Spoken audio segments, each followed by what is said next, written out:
Ça y est, le grand jour est arrivé. Le jour dont je te parle depuis 2 ou 3 vidéos.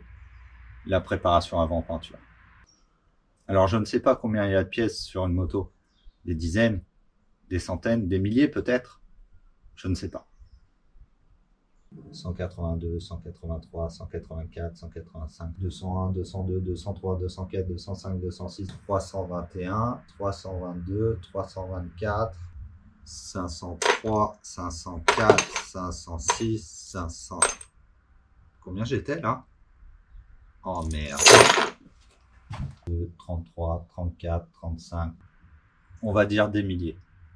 Et chaque pièce, je vais devoir la nettoyer, la dégraisser, la vérifier, et quand il faudra la repeindre, la poncer. Ça fait beaucoup de travail. Alors c'est sûr que ça va faire une vidéo chiante, hein. Il n'y a pas le choix. Mais ce sera moins chiant pour toi que pour moi. Parce que moi, je vais devoir tout poncer. Ah oui, c'est moi qui vais faire le boulot, pas toi. Toi, tu vas juste regarder. Tu vas juste me regarder. Et comme j'aime partager mon plaisir quand je fais un truc sympa, par exemple quand j'ai démonté la moto, je tiens aussi à te partager ma souffrance quand c'est chiant. Donc installe-toi bien et prépare-toi à regarder une vidéo de 30 minutes de ponçage au ralenti. Enjoy!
Alors ce bras il est mort de chez mort. Là il y a un impact qui a traversé carrément l'alu. Là c'est tellement poncé qu'à mon avis on n'est pas loin de traverser. Là aussi, là il y a un enfoncement. Enfin, voilà, il est très abîmé. Lui il part à la poubelle.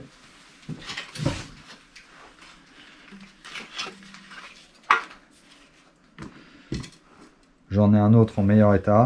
Bon, il n'est pas nickel non plus. Mais ce sera toujours mieux. Donc on va récupérer les pièces et transférer.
Ça, c'est un bon outil.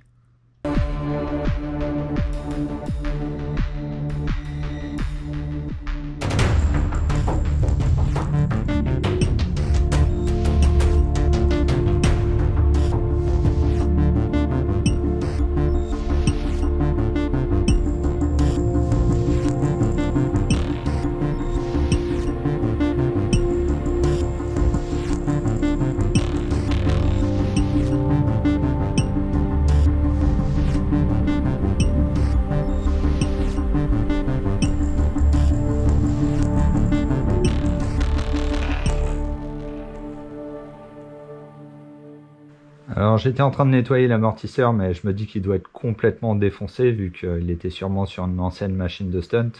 Et moi j'ai pas les capacités pour le reconditionner proprement.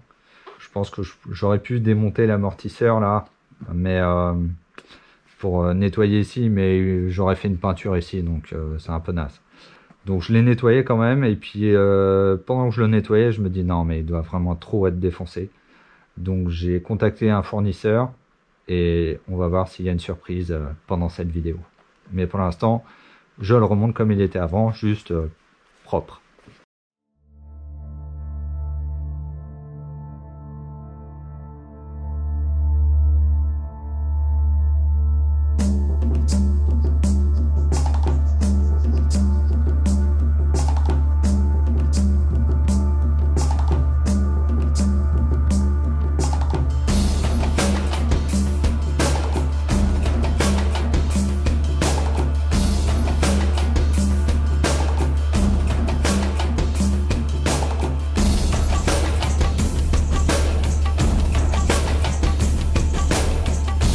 Alors ce sera pas parfait, mais ce sera toujours mieux que celui d'avant.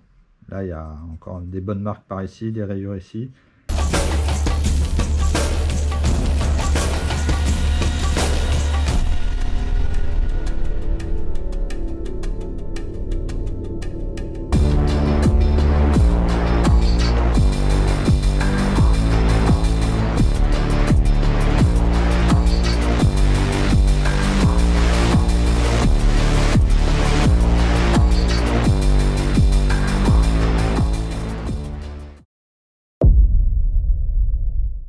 Bon, j'en ai un peu marre de poncer et de frotter, donc on va se détendre un peu. On va faire un peu d'électricité. Alors l'ancien propriétaire avait déjà changé le faisceau une première fois, parce que selon lui, il était tout défoncé. Mais moi j'ai vu en le démontant qu'il était toujours bien défoncé. Il y a des dominos, des fils coupés, ils sont vraiment pas embêtés à l'enlever. Hein. Donc déjà des choses que j'ai rachetées pour récupérer, c'est une veilleuse. Ça, c'était assez dur à trouver d'ailleurs. Et la connectique, encore plus dur à trouver.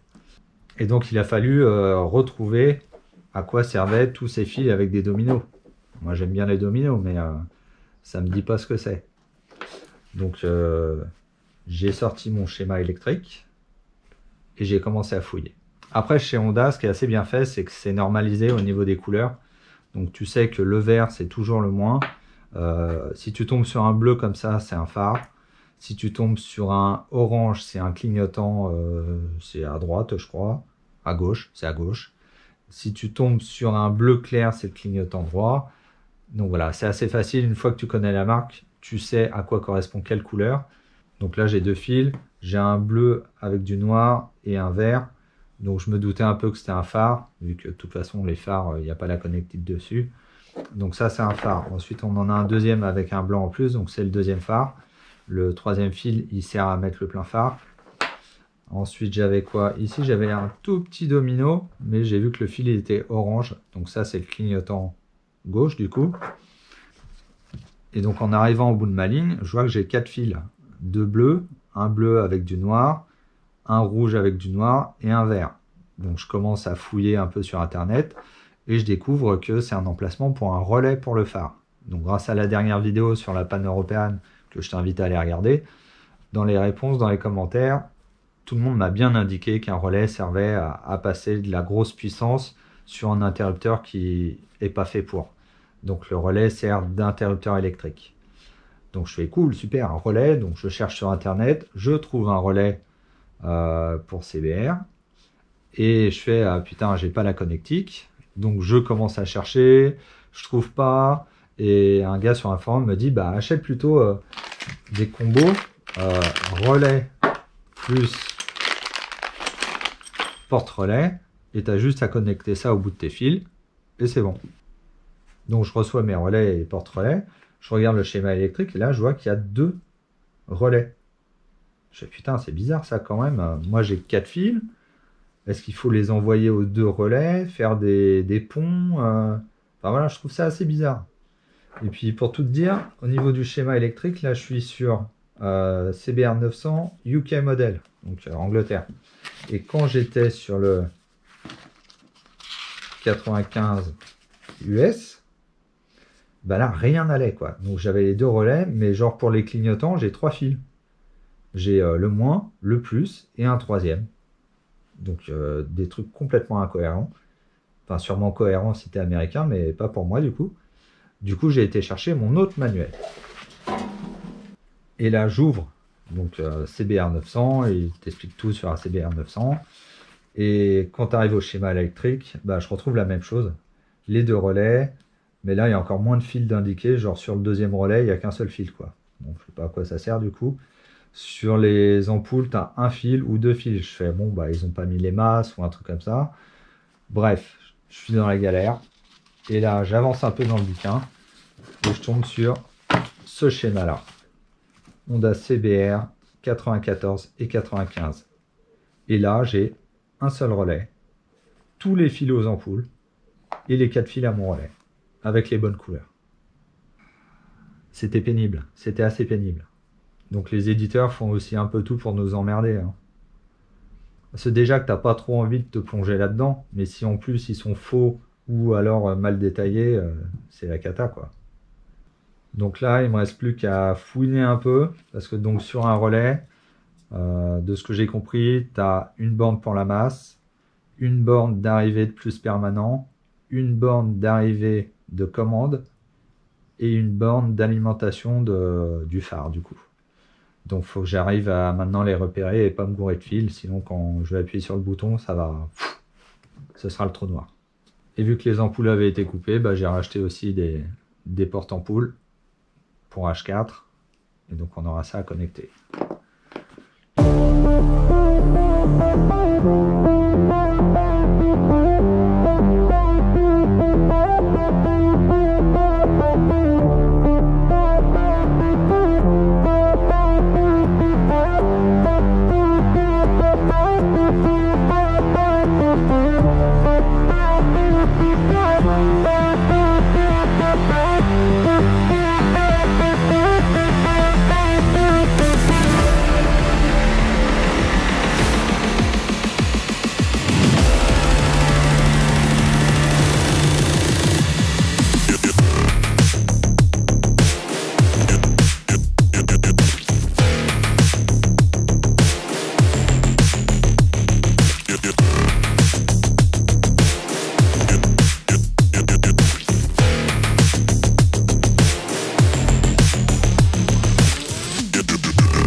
J'ai un doute. Je suis pas certain du choix de mes fils. Bon, au pire, la machine brûle ou j'aurais juste à échanger les fils. On verra.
On est clairement sur une expérience là.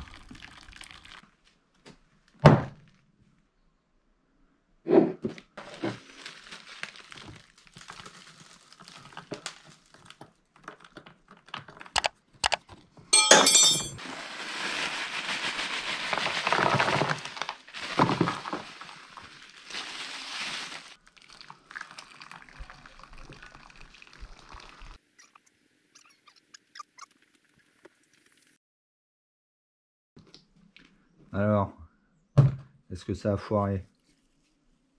À quel point ça a foiré? On dirait que ça a marché un peu. Hein. Par contre, faut pas laisser de chlore dedans. Hein. La machine, elle va pas aimer. Remarque, je dis ça, j'en sais rien.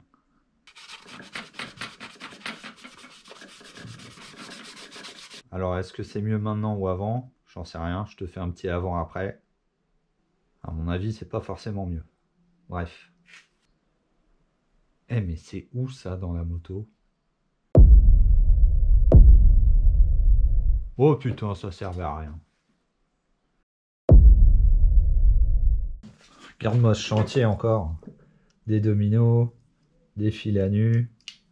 Enfin, tout ça, pourquoi en plus? Je ne sais pas. On va réparer.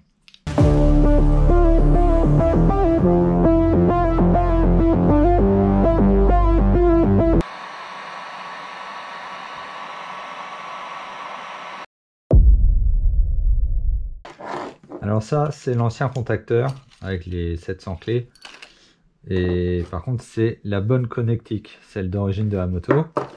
Alors, j'ai racheté le même contacteur chinois, vu que moi, il était livré avec la trappe à essence. Donc là, je suis sûr d'avoir une seule clé qui ouvre le contacteur, la trappe à essence et même la selle.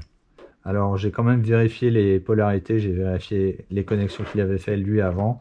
Donc, je vais pouvoir refaire, mais mieux.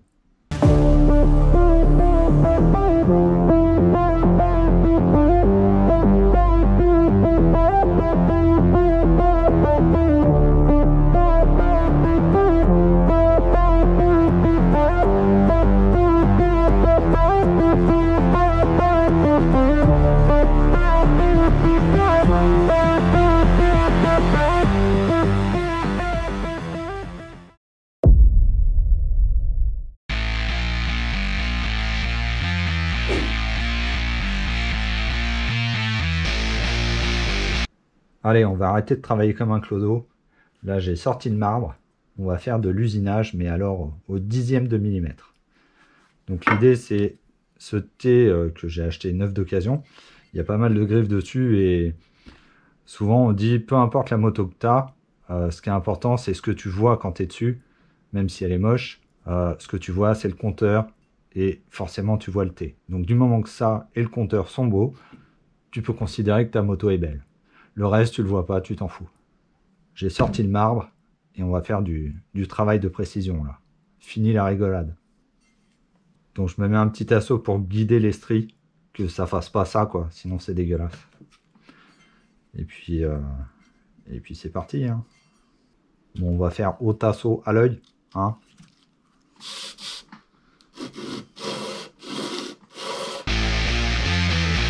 Je suis peut-être en train de tout niquer. Je sais pas, on verra.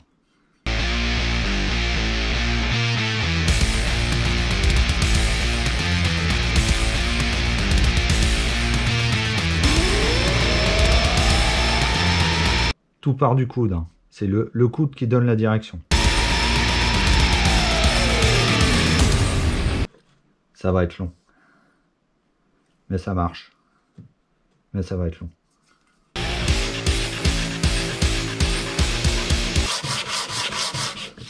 J'ai pas plus gros moi. Bon, c'est à 180. 80. C'est hardcore mais pour le début je pense que ça peut le faire. Ça passe. On est pas mal. Il reste là, là, là et là.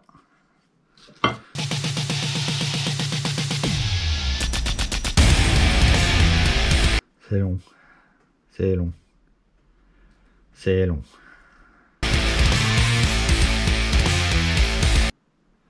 On n'est pas loin.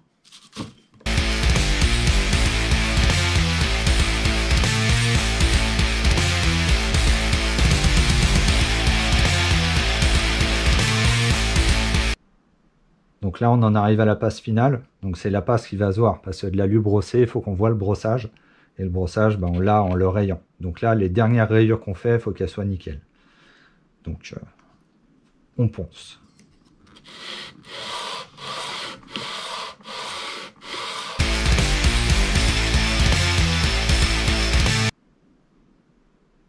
Je m'en contenterai.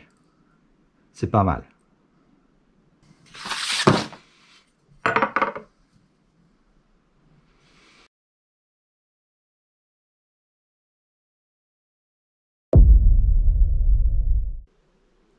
On est lundi soir, le soir des poubelles. Et en revenant, je passe par l'atelier, je regarde un peu ce que je vais tourner demain. Demain, je vais tourner le phare. Et puis je tombe sur la notice, alors je commence à la regarder un peu. Puis je vois les pièces que j'ai déjà faites. Et là, je vois des bouts de tuyaux un peu dégueulasses. La pompe à essence, le filtre. Je me dis, bon, vas-y, personne ne le verra, je le fais pas. Et je me dis, vas-y, ça prend 2 secondes, t'as un produit là, tu sais même pas ce que c'est dedans, tu le pchites et puis tu nettoies. Allez, finalement, je me motive à le nettoyer. Et puis là, il y a un truc qui tombe par terre et je te montre. Donc le truc qui tombe par terre, bah, c'est tout ça. Donc ça s'est dessoudé, enfin ça s'est coupé net. Enfin, pour toi, ça doit être flou, mais ça s'est coupé net. Alors je pense pas que c'est mon petit nettoyage qui a fait ça, hein. Ça devait tenir que sur un fil, mais le fil a lâché. Bref, je vais devoir soit réparer ça, soit en racheter une. Alors, comment c'est foutu ça? Est-ce que ça se démonte déjà?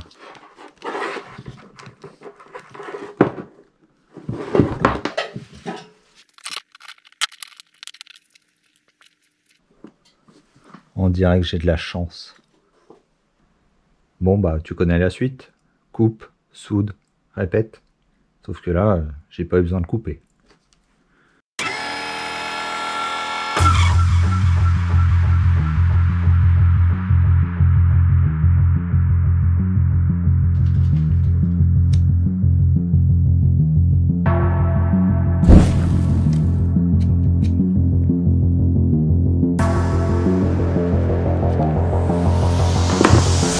Voilà. Bon bah on arrête de nettoyer des trucs qui servent à rien. Bon, et tant que j'y suis, je vais en profiter pour changer le filtre à essence. Alors tu vois, j'en ai plusieurs dans mon petit stock. J'ai des comme ça, en métal, comme ça. Mais ils sont sympas chez Honda. Ils ont mis des filtres où c'est un embout de 10 mm. Et le standard, c'est pas trop ça, c'est plutôt ça. Du coup, ça flotte. Ça sera jamais étanche. Alors la petite astuce que je te donne, c'est de trouver un tuyau qui servira d'intermédiaire entre les deux diamètres.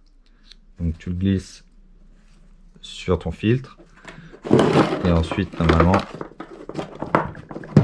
voilà, ça te fait ton raccord. Ensuite tu remets le collier et ça devrait être bon. Bon bref, ça coûte 5 € un filtre, alors tu fais pas chier, tu vas acheter un filtre sur Amazon et puis basta.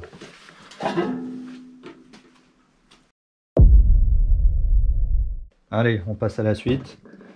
Donc là, on va rénover ce phare qui a perdu en transparence sur les côtés surtout. Donc là, clairement, je suis surqualifié pour faire ce travail-là, donc ça va se passer sans problème.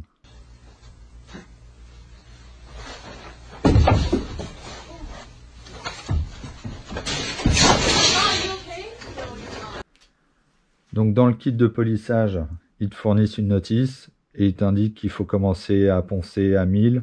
Et puis après, tu montes petit à petit et après, tu passes au polissage. Première étape, nettoyage.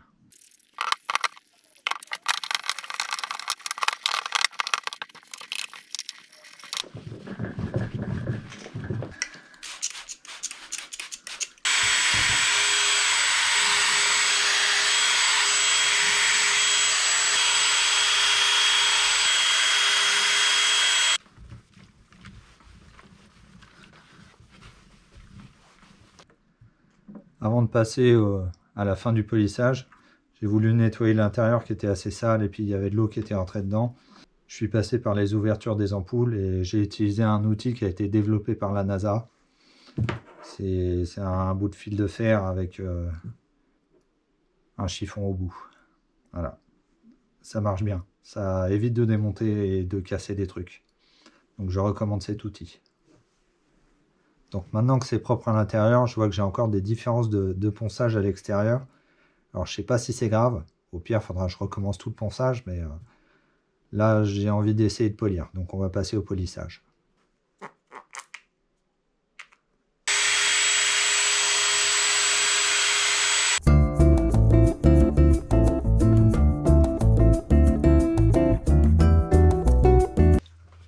Le moment de vérité.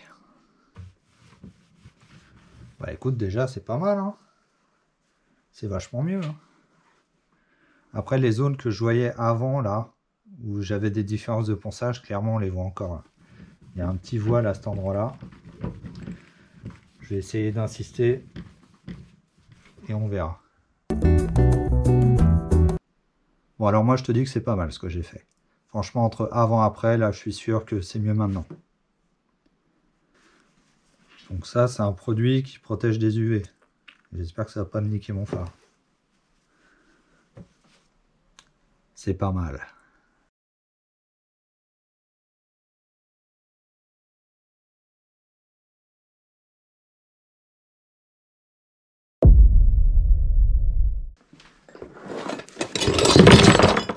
Allez, on doit encore s'occuper de ces pièces. Donc elles sont bien abîmées. Elles ont été coupées des fois. Celle-là, elle est bien tordue. Donc on va la redresser et puis après on va tout sabler.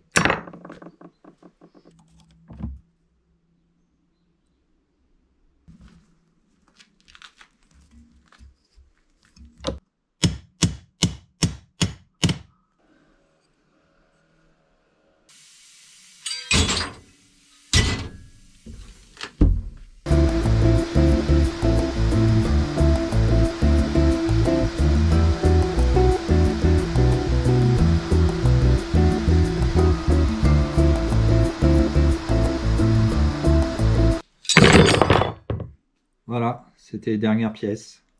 Normalement, on a tout fait. Voilà, on a préparé la majorité des pièces. Donc il en reste quelques-unes à faire, mais bon, c'est la même chose que tu as déjà vu. Donc je le ferai en off. Et on va s'arrêter là. Donc je peux dire que le plus dur est fait maintenant. Je t'encourage à t'abonner si tu as aimé ce programme, à mettre un petit j'aime, un petit commentaire. Et je te dis à dans 2 semaines. Mais il casse les couilles.